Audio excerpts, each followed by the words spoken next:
no horizonte, nos teus recordos, no carácter, no que che gusta, na túa coraxe, no que vives, no futuro, no máis bonito, no que te enamora ou no que tes máis cerca, levas a miña marca. Cando se trata de escoller o mellor, o noso mar marca.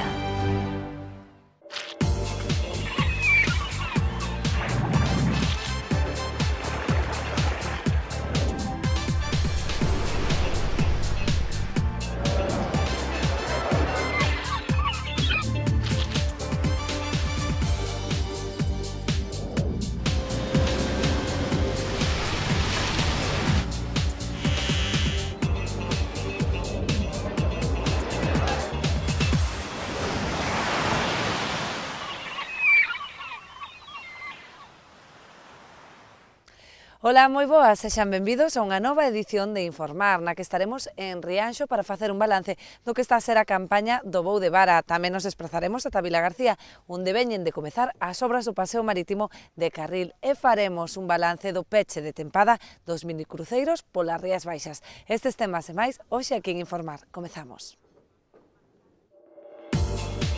Esta semana iniciáronse os traballos de reforma do paseo marítimo de Carril.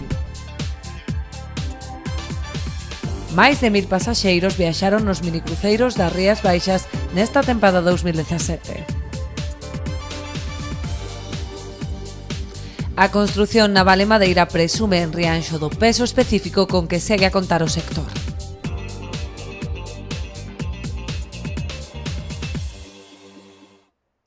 O bo prezo da volandeira está a salvar a campaña do Vou de Vara en Rianxo, aínda así prevese que sexa curta pola escaseza de capturas. Como en todo, cúmprese coa lei da oferta e da demanda, ou isto que deben pensar os mariñeiros de Rianxo que se dedican ao voo de vara. A campaña desta arte, iniciada hai varias semanas, está a resultar regular, debido ás escasas capturas, especialmente de peixe. A única especie que está a manter un pouco o tirón é a volandeira, que a cada enrula unha cotización máxima duns 10 euros. Un prezo maior ao de anos anteriores. A día de hoxe están pescando o que é pouco, a volandeira están collendo máis ou menos que van a ela, os que se dedican a ela collen o tope, iso din que non hai moita, que vai ser unha campaña moi corta, pero están acollendo os precios, están acompañando que poucas veces vai baixa dos 2 euros, a pequena da fábrica. En Rianxo son ao redor dunhas 40 embarcacións con permiso para dedicarse a esta arte. Aínda así, non todas elas deciden traballar nesta pescaría, que ten na volandeira a principal especie de captura, seguida do choco e da nécora. Aquí a día de hoxe están salindo 31 embarcacións, pero bueno, hai embarcacións que, como ben sabemos, marcharon para Noia, algúns almadores a traballar, ao Berberecho, non está indo, pero hai unha media de 36 barcos máis ou menos a traballar. As especies máis importantes que se collen aquí son a volandeira, chopo e nécora, é o que máis están collendo. Trátase, en fin, dunha arte complicada, moi condicionada tamén polo tempo no mar. A pesquería do voo é complicada, porque depende moito do tempo que poida haber. Se hai moita calma, como estaba vendo, non collen moito peixe. Se empeza a entrar un pouco de revoltura do vento do sur, si poden coller algún peixe máis, algún chopo máis. Da volandeira, non, a volandeira xa sabemos como é, a volandeira ou hai ou non hai. Polo que din, como dixen antes, din que vai ser unha campaña moi corta de volandeira, que hai moi pouca. A ver, acompañan os precios, ao mellor vale a pena dedicarse a ela, a esa grande, e así acompañan os precios. A maior parte do peixe do marisco capturado do voo vai para o consumo en fresco, mentres que a maioría da volandeira vai destinada á conserva. A conselleira do Mar comparecía esta semana no Parlamento para explicar o protocolo de resposta do seu departamento ante un hipotético episodio de contaminación mariña. Así de rotunda foi a resposta da conselleira do Mar á pregunta en relación ao protocolo de actuación do seu departamento no caso dun hipotético episodio de contaminación mariña. Vostede na súa pregunta me decía se hoxe Galicia estaba máis preparada que fai 15 anos, e eu lle digo que sí. E vostede decía que o día 13 de novembro era un día para recordar que se fixera, que pasou, e vostedes se empeñan en velo todo negro, a diferencia de nós. Mire, nós cando hai unha catástrofe actuamos, resolvemos os problemas da xente que vive esa catástrofe e dispois xa, unha vez superada esa crisis, analizamos que é o que temos que facer para que no caso de que se volva a dar estemos moito mellor preparados. E iso foi precisamente o que fixemos nestes últimos 15 anos. Unha vez superada a crisis do Prestige, que fixemos? Nos puxemos a traballar. E neste momento vamos a decir que Galicia está mellor preparada que hai 15 anos? Lle digo xa rotundamente que sí. Segundo explicou a titular de Mar, nestes 15 anos transcorridos dende a catástrofe do Prestige, tense desenvolvido un plan de resposta ante a contaminación mariña constantemente actualizado e adaptado ao Plan Nacional elaborado polo Goberno Central na materia. Mire, hoxe avanzamos nos planos operacionais. No ano 2012, Galicia presentou un plan de loita contra a contaminación mariña, o Plan Cangal, que o volvemos a modificar no ano 2016 para adaptalo ao que fixo o Estado no ano 16, o Plan Nacional de Resposta contra a Contaminación Mariña. Na súa comparecencia, Rosa Quintana respondeu tamén a unha interpelación sobre o emprego na conserva, comprometendo o seu total apoio a calquera iniciativa viable que se plantexe para a fábrica de Calvo en Esteiro, xa sexa promovida polos propios traballadores ou por outra empresa. Un apoio que se materializaría a través dos programas de axuda e financiamento existentes.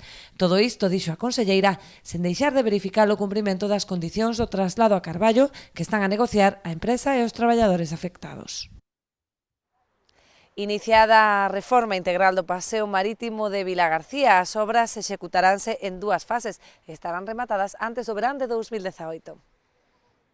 As máquinas afánanse en retirar as antigas lousas que formaban o paseo marítimo de Vilagarcía. De xeito paralelo estánse a realizar probas para decidir cal será o acabado e as cores do formigón, material escollido para a nova plataforma. Seguir as características que estábamos levando agora en todos os accesos ao Castriño e todas as zonas naturais.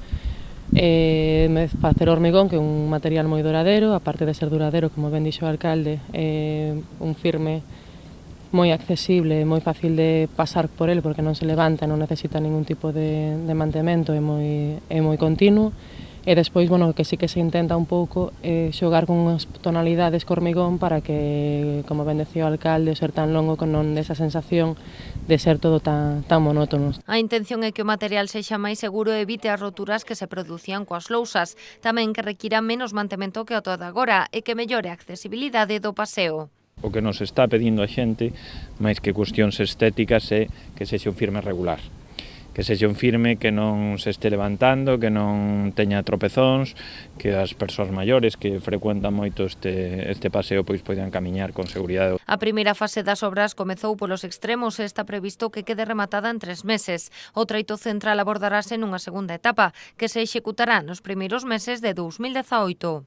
É unha inversión moi importante a reforma integral deste paseo para que todo o mundo teña moi claro, non é como escoite, non é levantar ou non é repoñer catro baldosas, senón facer unha reforma integral dun paseo que, como decíamos, ten moitos anos e que estéticamente pois quedou ben, pero que despois a realidade e o tempo demostrou que os materiais elexidos pois non foron os máis idóneos para un paseo que é moi transitado. Dende o Concello tamén comezaron a tramitar ante Costas a desafectación do terreo sobre o que se construirá o carril bici do paseo marítimo. O obxectivo é ocupar unha franxa de entre 2,5 metros e 3 metros do areal. Temos varias opcións de conseguir fondos, ben con fondos propios, ben con fondos da propia Diputación, porque non encaixaba un pouco no espírito de Costas ese carril bici, aínda que houbera un pouco con bons ollos. A intervención diríxese a ampliar ata Carril o actual carril bici que vai dende a zona Tir ata Ferrazo.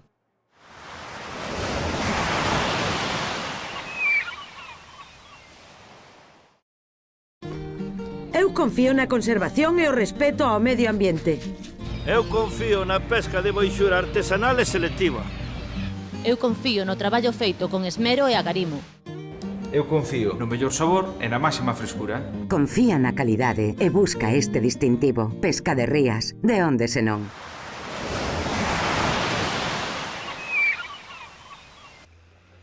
Seguimos a falarlles de obras desta volta da pavimentación dos viais interiores que está a cometer Portos de Galicia en Tragobe. Portos de Galicia mellora a seguridade viaria do Porto Camba desde Tragobe. As máquinas comezaron os traballos que quedarán rematados o martes e que consisten na repavimentación dos viais interiores. Estamos actuando en 7 treitos que estaban bastante deteriorados polo uso, por suposto, pero tamén son treitos que coinciden co momento de xiro dos camións e dos vehículos pesados, co cual o deterioro se incrementa. A actuación conta cun investimento de 24.000 euros que se destinarán á reconstrución dunha superficie de 2.300 metros cadrados. Tamén se procederá ao repintado da sinalización horizontal. Se vai a completar, unha vez este estendido o novo aglomerado, se vai a completar coa resinalización horizontal correspondente e se vai tamén a completar coa reposición desas bandas sonoras que para regulación de velocidade e para tratar de contribuir a mellorar a seguridade vial de peóns e de vehículos. Na súa visita, José Juan Durán tamén se referiu á ampliación con novos pantaláns do Porto de Meloxo en O Grove. Se está traballando xa no Grove nun proxecto que exixiu un consenso certamente importante, que é esa habilitación de prazas de amarre para embarcacións tradicionais da Asociación Amigos da Dorna Meca.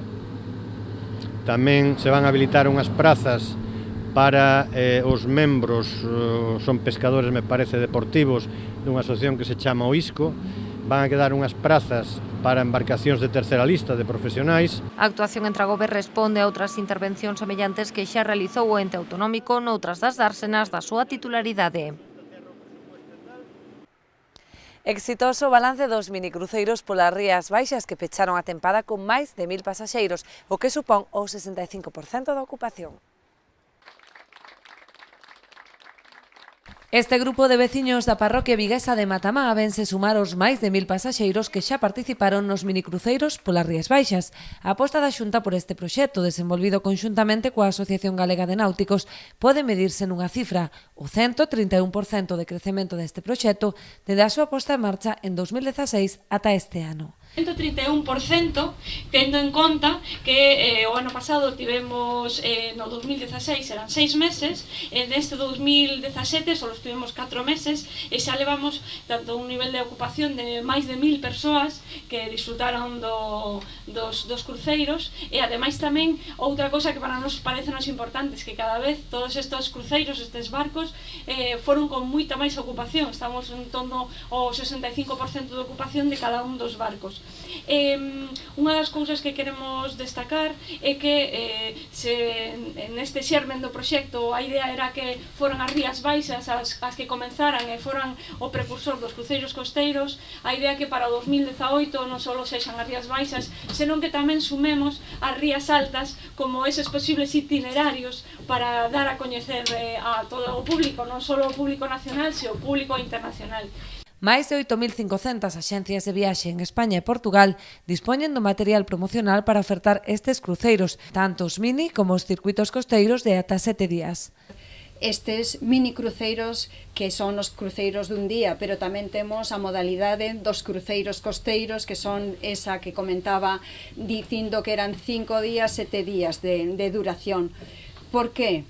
Porque para nós, Galicia, que toda a vida se fainaba na mar, sigue se fainando, pero que non queremos que exclusivamente se vincule Galicia coas labores do mar, senón tamén para desfrutar das nosas rías, desas 16 rías que son navegables os 365 días do ano, e que temos casi 1.700 kilómetros de costa, máis kilómetros de costa de toda España. Somos a región que máis kilómetros de costa ten de toda España, pois lóxicamente queríamos que a xente poidese disfrutar das nosas rías. O obxectivo é a promoción turística das nosas rías e dos nosos portos, así como das vilas en que se asentan. E o tema da pasaxe estamos poñendo en valor precisamente con esta iniciativa. Hai unha dúcia de portos autonómicos que están participando neste proxecto. Hai tamén investimentos realizados, como foron estacións marítimas en Vilanova, en Bayona. Tamén hai fixemos investimentos en pantaláns para recibir ese tipo de embarcacións, e porque creemos que os portos, aparte ser en este caso lugares de chegada e de partida, de embarque e desembarque de pasaxeiros, tamén son lugares que ofrecen moitísimas posibilidades á hora de difundir as propias tarefas dos profesionais do mar, ou tamén en moitos portos, e aquí Cabo de Cruz non é alleo, cuestións que teñen que ver con oficios tradicionais como pode ser a carpintería da Ribeira, etcétera, etcétera, etcétera. Precisamente esta estrategia de colaboración entre turismo, portos, Agán Plus e os concellos pretende ir máis aló, promocionando estes cruceiros por toda Europa. Trasladar ao mundo, trasladar a España, pois o valor turístico emblemático do que son as nosas xentes, as nosas terras, as nosas rías e o que é a nosa natureza, ese gran país, amosar ese gran país que ten. A Asociación Galega de Carpinteiría de Ribeira celebrou unha xornada en Rianxo para reivindicar o papel do sector non só no eido patrimonial, senón tamén polo seu valor económico. A Asociación Galega de Carpintería de Ribeira, a Galcari, celebrou en Rianxo a 10ª xornada sobre construción naval. Neste encontro que busca reivindicar o papel estratégico do sector, non só como patrimonio cultural, senón tamén polo seu valor como actividade económica, participaron destacados expertos na materia. Analizáronse aspectos tan variados como a protección deste ben inmaterial, a flotabilidade dos barcos de madeira ou a necesidade dunha normativa eficiente e actualizada para esta flota, de cara á consecución dun selo de calidade. Necesitamos ou creemos que apoiaría máis tamén a consecución dun sello de calidade de construción naval en madeira. Ese sello de calidade ou marca de calidade, como lle podamos chamar, estaría refrendado precisamente por este borrador do regulamento que estamos a conseguir, o que estamos a pelexar para conseguir. A conselleira do Mar participou no acto de clausura durante o cal ratificou o compromiso do seu departamento coa carpintería de Ribeira como modelo de crecemento económico sustentable. E temos que, como sociedade, decir cuáles deben de ser os novos modelos deste novo modelo económico. Dende o meu punto de vista, patrimonio e innovación, tradición e modernidade, crecemento económico e sustentabilidade, cohesión social e territorial, deben de ser os conceptos que sirvan como corolario ao novo modelo de crecemento económico. Isto debe de ser para todos os sectores de Galicia e, por suposto, debe de ser elemento fundamental para o sector marítimo pesqueiro e para o sector da construción naval da madeira. Un novo modelo económico centrado no benestar das nosas comunidades, dirixido á creación dun emprego de calidade e á xeneración dunha produción eficiente. Na actualidade, a carpintería de Ribeira e as súas técnicas están en proceso para a declaración de ben de interese cultural. A carpintería de Ribeira forma parte, como decía o presidente, do patrimonio inmaterial de Galicia, un patrimonio que debe de ser conservado para ser transmitido ás novas xeneracións. E é historia viva de Galicia, unha historia que debe de permanecer sin tacha para seguir sendo o fío conductor da cultura mariñeira conexa. Unha carpintería de Ribeira que non só construe tradición, sino que tamén construe Galicia. Unha tradición que debe ser replicada de forma material a través da realización das embarcacións e tamén de forma inmaterial a través do fomento das técnicas de navegación e dos oficios do mar. Non en van estamos a falar de 2000 embarcacións construídas con este nobre material que representan máis do 30% dos buques pesqueiros que faenan nas nosas augas e máis do 54% das embarcacións que se empregan nas tarefas de acuicultura. É importante para o noso mar e é relevante para toda Galicia, pois no ámbito cultural galego, a carpintería de Ribeira máis as súas técnicas construtivas están a ser obxeto do procedemento correspondente para ser declaradas ben de interese cultural. Porque as embarcacións tradicionais son o resultado dunha técnica experta e depurada nos diversos talleres, estaleiros e carpinterías que desde a antigüedade adoptaron os materiais e os procesos constructivos, as condicións de navegación e os seus requerimientos funcionais. Trataríase do primeiro ben inmaterial que consigue esta distinción. Pois así poñemos o punto e final o noso informar desta semana. Tan só nos queda despedirnos, lembrándoles que estaremos de volta o vindeiro xoves á mesma hora aquí en Canal Rías Baixas. Mentres tanto, lembren que poden seguirnos a través da nosa páxina web canalriasbaixas.tv.